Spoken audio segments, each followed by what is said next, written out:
नमः सिद्धेभ्यः।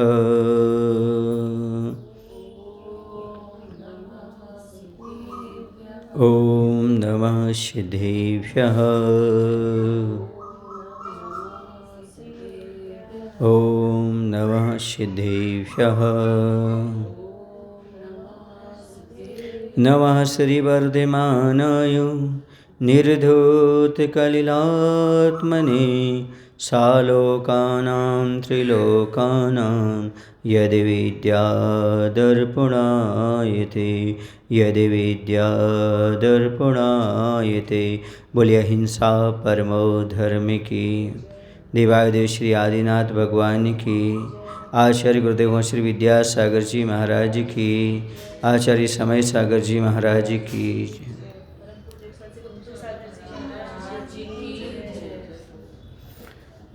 आज अगला अधिकार पढ़ना है, पंचम अधिकार। उदय विच्छुत्ति के पश्चात बंध विच्छुत्ति किन किन प्रकृतियों की होती है। अर्थात पहले उदय विच्छुत्ति हो जाती है, उसके बाद उनकी बंध विच्छुत्ति होती है। वह कितनी प्रकृतियां हैं? तो वो 8 प्रकृतियां हैं। देवगति, देवगत्यानुपूर्वी, वैक्रिक शरीर, वैक्रिक शरीरांगोपांग, ये कितनी हो गई? 4। आहारक, द्विक, अयस्कीर्ति और देवायु। इस प्रकार से सामने 8 प्रकृतियाँ। कितनी प्रकृतियाँ? 8 प्रकृतियाँ होती हैं। देवगति, देवगत्यानुपूर्वी, वैक्रिक शरीर, वैक्रिक शरीरांगोपांग, आहारक युगल, अयस्कीर्ति और देवायु।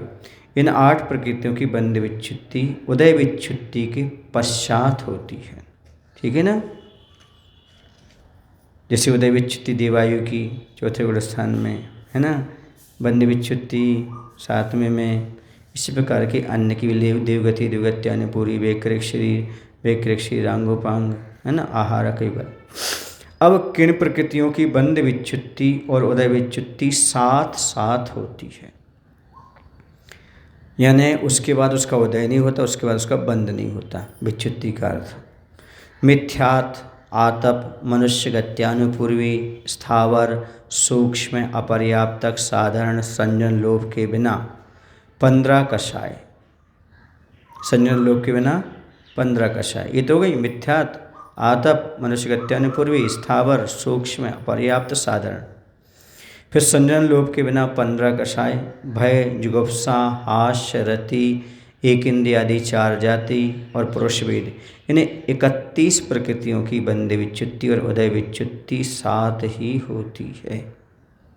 अर्थात जिस गुण स्थान में बंध विच्छुत्ति होती उसी गुण स्थान में उदय विच्छुत्ति हो जाया करती है। वो कौन सी हैं प्रकृतियाँ? बंध विच्छुत्ति और उदय विच्छुत्ति साथ साथ होती है। वो कितनी प्रकृतियाँ हैं? 31 प्रकृतियाँ हैं।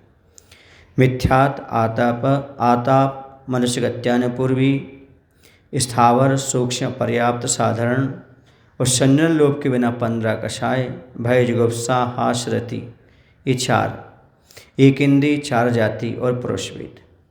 ऐसी 31 प्रकृतियों की बंध विच्छुत्ति और उदय विच्छुत्ति साथ ही होती है। इसका अर्थ क्या हुआ? जिस गुण स्थान में बंध विच्छुत्ति होती उसी गुण स्थान में उदय विच्छुत्ति हो जाती है। उदय विच्छुत्ति के पहले बंध विच्छुत्ति किन प्रकृतियों की होती है? तो पर्युक्त प्रकृतियों के सिवाय अब जो बची 81 प्रकृतियां हैं, उनकी बंध विच्छुत्ति उदय विच्छुत्ति के पहले होती है। अब इसके बाद ये हो गई। अब आता है परोदय बंदी और शोदय बंदी। इसका मायने समझते हो? परोदय बंदी, पर के उदय में जिसका बंध हो, और शोदय बंदी, स्वयं के उदय में जिसका बंध हो। ठीक है ना? जिस तीर्थंकर प्रकृति है वह परोदय बंदी होगी, क्योंकि जब तीर्थंकर प्रकृति का उदय होगा तो उसका बंध होगा। 13 वर्ष में कहाँ से होगा? समझ गए ना? तो परोदय बंदी प्रकृतियाँ कौन कौन सी हैं? पर के उदय में बंध होना। क्या अर्थ हुआ इसका? इनके उदय काल में इन्हीं का बंध नहीं होता, ये कहलाती परोदय बंदी। देवायु, नरकायु, तीर्थंकर प्रकृति, वैक्रिक षटक यानी वैक्रियक शरीर व्यक्तिरेक शरीरांगोपांग नरगति नगत्यानुपूर्वी देवगति देवगत्यानुपूर्वी। उसके बाद आहारक शरीर और आहारक शरीरांगोपांग, ये 11 प्रकृतियाँ परोदय बंदी हैं, अर्थात इनका पर के उदय में बंध होता है, यानी इनके उदय काल में ही इन्हीं का बंध नहीं होता। जैसे देवायु, देव कभी पुनः देव नहीं बनता, बीच में एक पर्याय लेना पड़ती है। नारकी कभी नारकी नहीं बनेगा, इसलिए बंध नहीं करेगा, है ना, इस प्रकार से। और आहारक शरीर और आहारक शरीरांगोपांग का बंध कहाँ होता है? छठे गुण स्थान में नहीं, 7वें में। उदय कौन से गुण स्थान में होता है? छठे में। समझ गए? आहारक दिक् का बंध कहाँ? 7वें गुण स्थान में। उदय कौन से गुण स्थान में? छठे गुण स्थान में। समझ गए ना? पर के उदय में होगा। हाँ, अब ये 11 प्रकृतियाँ परोदय बंदी हैं। कैसे हो गई ये? परोदय बंदी, क्योंकि इनका पर के उदय में बंध होता है, स्वयं के उदय में स्वयं का बंध नहीं हो सकता।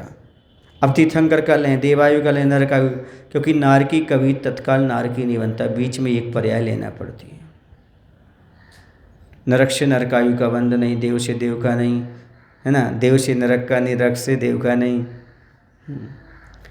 अब सौदय बंदी प्रकृतियाँ कौन सी हैं? मिथ्यात्, 5 ज्ञानावरण, 4 दर्शनावरण, 5 अंतराय, तेजस कारमान, वर्ण आदि की 4, स्थिर अस्थिर शुभ अशुभ, अगुरु लघु और निर्माण, ये 27 प्रकृतियाँ सौदय बंदी हैं, अर्थात इनका बंध अपने उदय के समय में ही होता है। नियम से इनका जब भी बंध होगा तो इनका उदय होगा तभी बंध होगा। जैसे मिथ्यात्व का, 5 ज्ञानावरण का, 4 दर्शनावरण का, 5 अंतराय का, जैसे आप कल कह रहे थे दर्शनावरण का, तेजस कारमन, वर्णादि की 4, स्थिर अस्थिर शुभ अशुभ अगुरु लघु और निर्माण, ये 27 प्रकृतियाँ सौदय बंदी, अर्थात इनका बंध अपने उदय के समय में ही होता है। अब तीसरा बन जाता है उभयोदय बंदी, स्वयं के उदय में भी बंद होगा और पर के उदय में भी बंद हो जाए, स्वयं का उदय ना हो तो भी बंद हो जाता है। ये कहलाती हैं उभयोदय बंदी प्रकृतियाँ। वो प्रकृतियाँ 82 हैं। उपर्युक्त प्रकृतियों के सिवाय उनको हटा दो। इसके बाद 82 प्रकृतियों उभयोदय बंदी हैं, अर्थात अपना उदय होने पर अथवा ना होने पर ही बंधती हैं।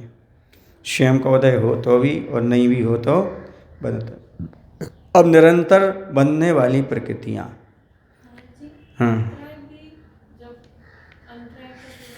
हाँ, उसी अंतराय कर्म जो होगा वह जो होगा वो सौदय बंदी है। अंतराय कर्म का उदय होगा तभी अंतराय बंधेगा, ऐसा वो सौदय बंदी है स्वयं के उदय में। जैसे हम कहते हैं हम किसी के अच्छे काम में बाधा बनते हैं, तो हमें उस अंतराय का बंध होता है। बिल्कुल बनता है, उसका उदय भी होगा उस समय, उसका उदय भी चलता रहेगा। क्या बात होगी इसमें? सीधी बात है, वो काम हम नहीं कर पा रहे, यही तो बाधा है उसमें, यही तो उसका उदय चल रहा है, तभी तो हम दूसरे को विघ्न डाल रहे हैं। ऐसा। अब निरंतर बनने वाली प्रकृतियाँ कौन सी हैं? निरंतर का अर्थ है जो प्रकृतियाँ जगन्य से भी अंतर्मुहूर्त काल तक निरंतर रूप से बनती हैं, कम से कम अंतर्मुहूर्त काल तक तो लगातार बनती रहें, वे निरंतर बंदी कहलाती हैं। समझ गए ना? ध्रुव बंदी 47 प्रकृतियाँ। कितनी प्रकृतियाँ? 46 प्रकृतियाँ। ज्ञानावरण की 5 और दर्शनावरण की 9, अंतराय की 5, ठीक है, और मिथ्यात् और 16 कषाय, भय जुगुप्सा तेजस कारमण अगुरु लघु उपघात निर्माण और 4 वर्णादि, ये पूरी मिलाकर के 47 हो गई। और उसमें तीर्थंकर आहारक युगल और 4 आयु में 54 प्रकृतियाँ निरंतर बनती हैं। कितनी हो गई? ये 54 हो गई। 47 थी पहले, उसमें तीर्थंकर जोड़ दो 48 हो गई, आहारक युगल जोड़ दो 50 हो गई, 4 आयु जोड़ दो 54 हो गई। इस प्रकार से ये निरंतर बनती रहती हैं। जो प्रकृतियाँ जगन्य से भी अंतर्मुहूर्त काल तक निरंतर रूप से बनती हैं वो निरंतर बंदी कहलाती हैं। इनका निरंतर बंद होता है, कम से कम कब तक होगा? अंतर्मुहूर्त तक तो होता रहेगा। अंतर माने गैप नहीं पड़ेगा, वो कहलाती निरंतर। अब आती शांतरबंदी, जिसमें अंतर पड़ता है। एक समय बंद करके द्वितीय समय में जिनका बंद विश्राम हो जाता है अथवा अनियत से 2 आदि समयों तक बंद होता है, वो शांतरबंदी प्रकृतियाँ कहलाती, बीच में गैप पड़ता है। नरगति, नरगत्यानुपूर्वी, एक इंद्रिय आदि 4 जाति, समचतुर संस्थान को छोड़ करके 5 संस्थान, वजसन नाराज सहनन को छोड़ करके 5 सहनन, अप्रशस्त व्याह्यगति, आतप, उद्योत, स्थावर आदि 10 असाता वेदनी आदि 10 हो गई, पर असाता वेदनी। फिर नपुंसक वेद, स्त्री वेद, अरति और शोक, ये 34 प्रकृतियाँ शांतरबंदी हैं। अर्थात कभी किसी प्रकृति और कभी किसी अन्य प्रकृति का बंध होता है। एक समय बंद करके द्वितीय समय में जिनका बंध विश्राम हो जाता है, विश्रांत हो जाता है, अथवा अनियत से 2 आदि समय तक बंद होता है, वे शांतरबंदी प्रकृतियाँ कहलाती हैं। समझ गए? फिर से बताऊँगी। नरगति, नरगत्यानुपूर्वी, एक इंद्रिय 4 जाति, समचर संस्थान को छोड़कर 5 संस्थान, वजसा सहनन को छोड़कर के 5 सहनन, अपशस्त व्यायुगति, आतप, उद्योत, स्थावर आदि 10, अशाता वेदनी, नपुंसक वेद, स्त्री वेद, अरति और शोक, ये 34 प्रकृतियाँ। ठीक है, शांतरबंदी। अब शांतर निरंतर बनने वाली प्रकृतियाँ कौन हैं? शांतर भी और निरंतर भी। तो देवगति, देवगत्यानुपूर्वी, मनुष्यगति, मनुष्यगत्यानुपूर्वी, त्रिंजगति, त्रिंजगत्यानुपूर्वी, औदारिक शरीर, औदारिक शरीरांगोपांग, बेकरिक शरीर, बेकरिक शरीरांगोपांग, समचर संस्थान, वज्र सनार सहनन, प्रशस्त व्याहुगति, परघात, युगल, पंचेंद्रिय जाति, त्रस आदि 10, त्रस आदि 10 कौन सी हो जाएंगी? त्रस, बादर, पर्याप्त, प्रत्येक, स्थिर, स्व, स्वभाग, सुस्वर, आदि और शशकीति। ठीक है, इस प्रकार की 100 प्रकृतियाँ। सातावेदनी, हास्यरति, पुरुषवेद और गोत्र युगल, नीच उच्च गोत्र, ये 32 प्रकृतियाँ विरोधी के रहते हुए शांतर बनती हैं और विरोधी की विच्युति हो जाने पर भी निरंतर बनती हैं, अर्थात ही उभयबंदी हैं। अब भागहार किसे कहते हैं? कर्मकांड में आता है एक शब्द, कौन सा? भागहार। तथा उसके कितने वेद हैं? तो संसारी जीवों के जिन परिणामों के निमित्त से जो शुभ अशुभ कर्म संक्रमण करे, अनुरूप परिणमन करे, उसे भागहार कहते हैं। क्या कह रहे हैं? ये परिणाम है भागहार। क्या है? परिणाम है। संसारी जीवों के जिन परिणामों के निमित्त से शुभ अशुभ कर्म संक्रमण करे, ठीक है ना, अनुरूप परिणमन कर जाए, उसका नाम है भागहार। इसके 5 भेद हैं। संक्रमण के नाम से जानते हैं आप। उद्वेलन संक्रमण, विध्यास संक्रमण, अधाप्रवृत्त संक्रमण, गुण संक्रमण और सर्व संक्रमण। ये कर्मकांड में आप लोग पढ़ करके आए हैं। संक्रमण किस प्रकार का होता है? तो मूल प्रकृतियों का संक्रमण कभी नहीं होता। जैसे ज्ञानावरण आदि के प्रदेश दर्शनावरण रूप नहीं होंगे। ठीक है, दर्शन मोहिनी चारित्र मोहिनी रूप नहीं होता। दर्शन मोहिनी दर्शन रूप रहेगा, चारित्र मोहिनी चारित्र मोहिनी रहेगा। आयु कर्म के 4 भेद कभी भी अन्य आयु रूप नहीं होते। इनका कभी ऐसा नहीं कि देव का संक्रमण होकर के नरक पहुंच जाए, नरक वाला त्रिंज बन जाए, ऐसा नहीं होता, संक्रमण नहीं होता। शेष उत्तर प्रकृतियों का संक्रमण होता है। सम्यक प्रकृति का असंयत सम्यक दृष्टि से लेकर अपरमत्त संयत गुण स्थान तक संक्रमण नहीं होता। इसी प्रकार मिथ्यात् प्रकृति का मिथ्यात् गुण स्थान में तथा सम्यक मिथ्यात् का मिश्र गुण स्थान में संक्रमण नहीं होता। दर्शन मोहिनी के 3 भेदों का साधन और मिश्र गुण स्थान में संक्रमण नहीं होता। सामान्य से दर्शन मोहिनी का संक्रमण असंयत आदि 4 गुण स्थानों में होता है। क्या अर्थ हुआ? दर्शन मोहिनी का संक्रमण असंयत आदि 4 गुण स्थान में होता है। असंयत को आदि ले लो, ठीक है ना, चौथा, 5वां, 6वां और 7वां। उद्वेलन संक्रमण का क्या स्वरूप है? कल हमने पढ़ी थी उद्वेलन प्रकृतियाँ। आज उद्वेलन संक्रमण किसे कहते हैं? अधा प्रवृत्त आदि 3 करण रूप परिणामों के बिना ही कर्म परमाणुओं का अन्य प्रकृति रूप परिणमन होना उद्वेलन संक्रमण कहलाता है। यह आहारक दिक आदि 13 प्रकृतियों में ही होता है। कल अपन 13 प्रकृति पढ़ के आए थे ना, उन्हीं में होता है। इसमें क्या विशेषता होती है? इसमें ये विशेषता होती है कि इसमें करण आदि नहीं होते, आधा करण, अनुवृत्तिकरण, ये करण नहीं होते। फिर क्या होता है? कर्म परमाणुओं का अन्य प्रकृति रूप परिणमन हो जाता है, उसका नाम उद्वेलन संक्रमण कहलाता है। विद्यात संक्रमण किसे कहते हैं? मंद विशुद्धता वाले जीव की, जिसकी कैसी विशुद्धि है? मंद विशुद्धि है, स्थिति अनुभाग के घटाने रूप भूतकालीन स्थिति कांडक और अनुभाग कांडक तथा गुण श्रेणी आदि परिणामों में प्रवृत्ति होना विद्यात संक्रमण कहलाता है। यहाँ पर दूसरा आता अधा प्रवृत्त करण संक्रमण या अधा प्रवृत्त संक्रमण किसे कहते हैं? कर्ण न लगाएं, अधा प्रवृत्त संक्रमण। बंध रूप हुई प्रकृतियों के परमाणु का अपने बंध में संभवती प्रकृतियों में जो प्रदेश संक्रमण होता है उसे अधा प्रवृत्त संक्रमण कहते हैं। जो प्रकृतियां बंध गईं उनके परमाणुओं का अपने बंध में जो संभव हो सके ऐसी प्रकृतियों, जो प्रदेशों का संक्रमण होता है, किसका होता है? प्रदेशों का, वह कहलाएगा अधा प्रवृत्त संक्रमण। अब गुण संक्रमण किसे कहते हैं? जहाँ पर प्रति समय असंख्यात गुण श्रेणी के क्रम से कर्म प्रदेश अन्य प्रकृति रूप परिणमते उसे गुण संक्रमण कहते हैं।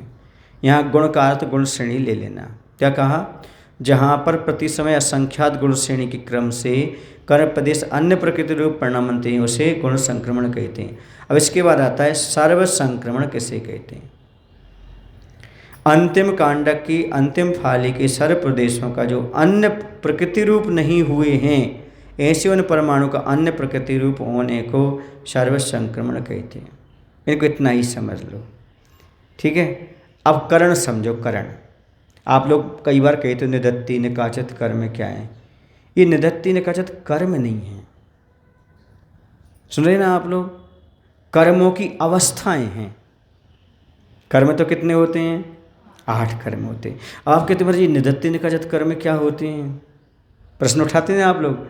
ये निदत्ति निकाचत कर्म नहीं है, ये अवस्था है। क्या है? कर्म की अवस्था है। जैसे ज्ञानावरणी है, दर्शनावरणी, ऐसा कोई कर्म नहीं है, ये अवस्था है उसकी। समझ गए ना? कर्म की, ना कि कर्म का कोई का नाम है। निदत्ति कर्म मान लिए, निकाचत कर्म मान लिए, कहते ना आप लोग। तो आपका दृष्टि कहाँ जाती है? किसी कर्म पर, जैसे तुमने अंतराय बांध लिया, ऐसे जाती है। पर ऐसे नहीं जाना चाहिए, क्योंकि ये अवस्था है। क्या है? ये अवस्था है या करण है। तो कर्मों के 10 करण होते हैं, 10 अवस्थाएं होती हैं। कितनी अवस्थाएं होती हैं? 10 अवस्थाएं होती हैं। बंध, उत्कर्षण, संक्रमण, अपकर्षण, उदीर्णा, सत्व, उदय, उपशम, निधत्ति और निकाचना। इस प्रकार से कितने भेद हो जाते हैं इसके? ये 10 करण प्रत्येक करण प्रकृति के होते हैं। अब इन्हें समझना है कि बंध किसे कहते हैं, उत्कर्षण किसे कहते हैं। कर्मों का आत्मा के साथ संबंध होना सो बंध कहलाता है। एक अवस्था हो गई, करण हो गया। दूसरा है उत्कर्षण, कर्मों की स्थिति तथा अनुभाग का बढ़ना सो उत्कर्षण। ठीक है। किसी ने देवायु बांधी थी, दूसरे स्वर्ग की बांधी थी, लेकिन अच्छे परिणाम कर लिए तो आगे 16 स्वर्ग तक पहुंच गए, वहाँ की आयु बांध ली, उसका उत्कर्षण हो गया। आयु क्या हो गया? उसका बढ़ जाना सो क्या कहलाता है? उत्कर्षण। स्थिति और अनुभाग का बढ़ना सो उत्कर्षण है। अब इसके बाद आता है संक्रमण। अभी जो पढ़ के आ रहा है, बंध रूप प्रकृति का अन्य रूप परिणमन होना सो संक्रमण कहलाता है। कर्मों की स्थिति तथा अनुभाग का घट जाना सो अपकर्षण कहलाता है।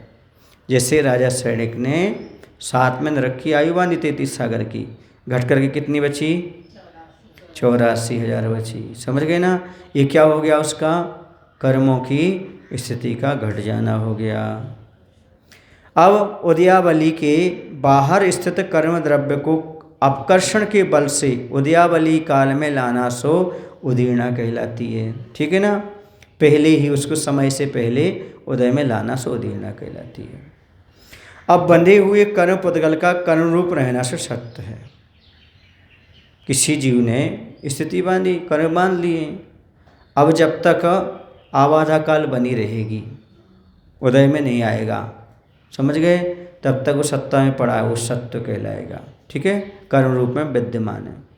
कर्म प्रदेशों का फल देने लगना सो उदय कहलाता है। निश्चित समय तक कर्म का उदयावली में प्राप्त नहीं होना सो उपशम कहलाता है। कर्मों का उदय, उदीर्ण और संक्रमण, इन अवस्थाओं को प्राप्त नहीं होना निदत्ति है।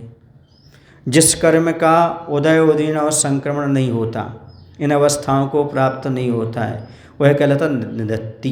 क्या कहलाता है? अब जिस कर्म की उदीर्णा भी ना हो, उत्कर्षण, अपकर्षण और संक्रमण चारों ही अवस्थाएं ना हो सके, उसे निकाचित करण कहते हैं। इसमें 3 चीज़ें थीं। निदत्ति में कितनी चीज़ें थीं? कर्मों का उदय, उदीर्ण और संक्रमण, इस अवस्था को प्राप्त नहीं होता। अब इसमें एक और जुड़ गई। कौन सी जुड़ गई? इसमें जुड़ गई अपकर्षण, उत्कर्षण आदि वाली बात आ गई। ये भी इसमें नहीं होता। उसमें उदय, उदीर्ण और संक्रमण की बात थी निदत्ति में। इसमें क्या हो गया? उदय में तो आएगा, उदीर्ण, उत्कर्षण, अपकर्षण, संक्रमण, ये चारों अवस्थाएं क्या हो जाएंगी? नहीं हो पाएंगी। उसको बोलते हैं निकाचित करण। अब देखो, कहते कि निकाचित करण नष्ट होते हैं, तो स्पष्ट बोल रहा है, जिसकी उदीर्णा नहीं होती, उत्कर्षण नहीं होता, अपकर्षण, संक्रमण नहीं हो सकता है, इसी का नाम निकाचित बना है। कितनी कुछ भी कर लो, निकाचित कर्म है। कोई भी निकाचित, 8 कर्म निकाचित कर्म हो सकते हैं। कोई एक पर्टिकुलर कर्म का नाम निकाचित नहीं है। समझ आ रहा? जैसे आप किसी को अंतराय डाल रहे हैं, है ना, मंदिर में आकर के, वो भी निकाचित कर्म बन जाएगा।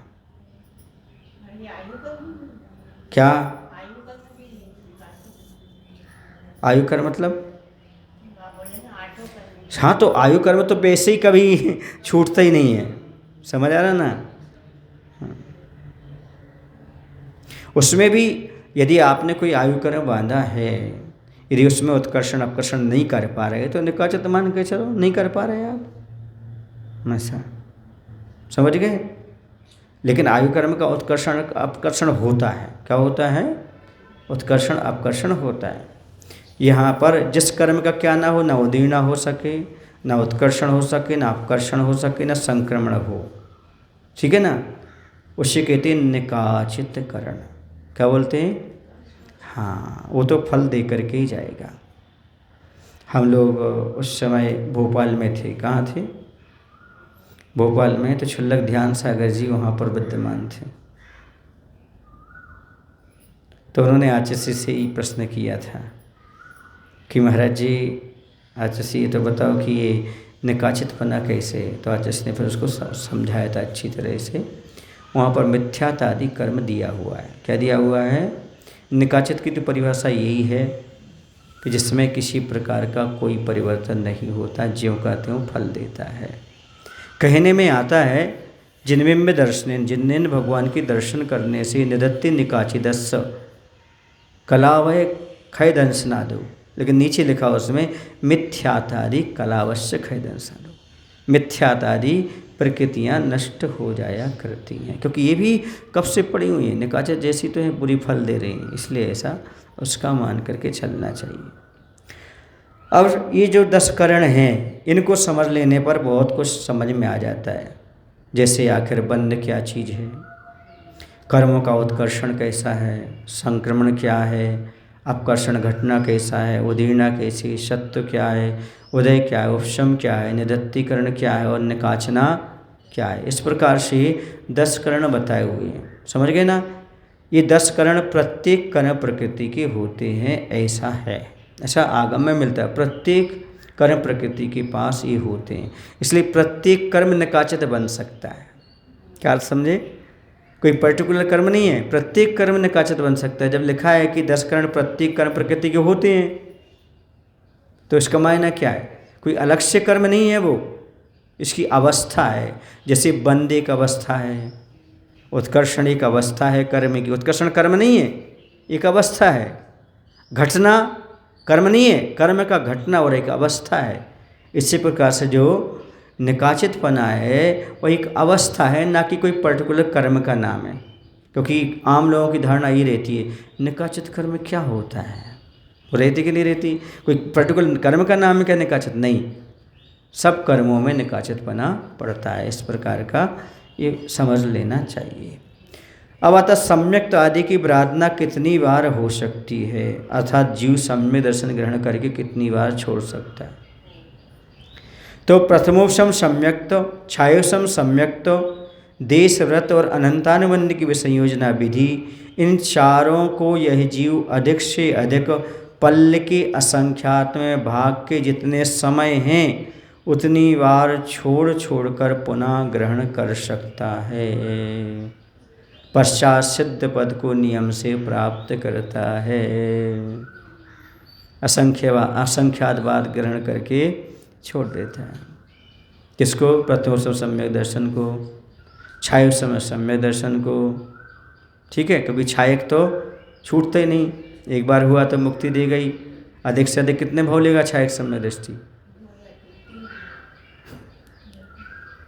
भूल है, सुधार लो। दूसरा भाव कभी नहीं। पहले भाव में सुन रहे आप लोग कि नहीं? तीसरे भाव में या चौथे भाव में? पहले, तीसरे या चौथे भाव में मुक्त हो जाता है। अब आप पूछेंगे दूसरे में क्यों नहीं? क्योंकि छायक समसन कहाँ प्राप्त होता है? मनुष्य को होगा। दूसरा भाव कहाँ मुक्त जाएगा? देव से मुक्ति होती है। फिर दूसरा भाव कैसे बनेगा? या तो पहला भाव बनेगा, ठीक है ना। दूसरा भाव कैसे बनेगा? स्वर्ग गया या नरक गया। दूसरा नहीं बनेगा, तीसरा बनेगा। कैसा बनेगा? तीसरा। तो पहला बने ये मनुष्य का था, दूसरा देव या नरक का, तीसरा मनुष्य का, मोक्ष चला जाएगा मुनि बन करके। अब चौथा कैसे बनेगा? किसी ने पहले त्रियंच या मनुष्यायु बांध ली, शुभ भोगभूमि का बनेगा छायक समसन होने के बाद। तो एक भाव ये हो गया, दूसरा भोगभूमि का हो गया, तीसरा स्वर्ग का हो गया, चौथा मनुष्य बन के मोक्ष चला जाएगा। समझ रहे हैं? दूसरा नहीं बनता। क्या नहीं बनता? छायक सम्यक दृष्टि की मुक्ति का दूसरा भाव नहीं बनता। पहला भाव, तीसरे भाव या चौथे भाव में मुक्ति का लाभ उसे प्राप्त होता है। समझ गए? हाँ, इससे ज़्यादा भाव नहीं लेगा वो। ठीक है, तो यहाँ पर इसलिए तो दो सम्यक दर्शन लिए, प्रथमोपम सम्यक्त, छायोसम सम्यक्त, देशव्रत और अनंतानुबंध की विस्मय विधि वाला। इन चारों को यह जीव अधिक से अधिक पल्ल के कितने असंख्यात भाग जितने समय हैं उतनी बार छोड़ छोड़कर पुनः ग्रहण कर सकता है। कई बार समसन छोड़ करके आप ग्रहण कर लेते हैं। कब तक? जब तक सिद्ध पद को प्राप्त नहीं कर पाते। और नियम से एक बार समसन प्राप्त हुआ तो भले असंख्यात बात छोड़ो, लेकिन मुक्ति तो बाद में होना ही होना है। क्योंकि अर्ध पुद्गल परावर्तन काल शेष रहता है। किसका? सम्यक दृष्टि जीव का। एक बार टिकट ले लिया उस जीव ने तो कहीं भटकता रहे, लेकिन उसको मंजिल प्राप्त होकर के रहेगी। समझ आ रहा? हाँ। अब अगली बात है, यह जीव अधिक से अधिक उपशम श्रेणी कितनी बार चढ़ सकता है? कौन सी श्रेणी? उपशम श्रेणी। दो श्रेणी होती, कौन सी? चपक श्रेणी और उपशम श्रेणी। उपशम श्रेणी वाला नियम से नीचे आता है। तो उपशम श्रेणी पर जीव एक पर्याय में अधिक से अधिक 2 बार। कितनी बार? और जब तक मुक्ति नहीं मिलती सब पर्यायों की अपेक्षा 4 बार चढ़ सकता है। एक जीवन में मुनि बन करके 2 बार, और जब तक मुक्ति नहीं मिली अधिक से अधिक 4 बार, बस, इससे ज़्यादा नहीं। पश्चात कर्मों का क्षय करके मोक्ष प्राप्त करता है। छपक श्रेणी एक बार ही प्राप्त होती है, उसी एक श्रेणी से कर्म क्षय कर मोक्ष की प्राप्ति हो जाती है। ठीक है ना?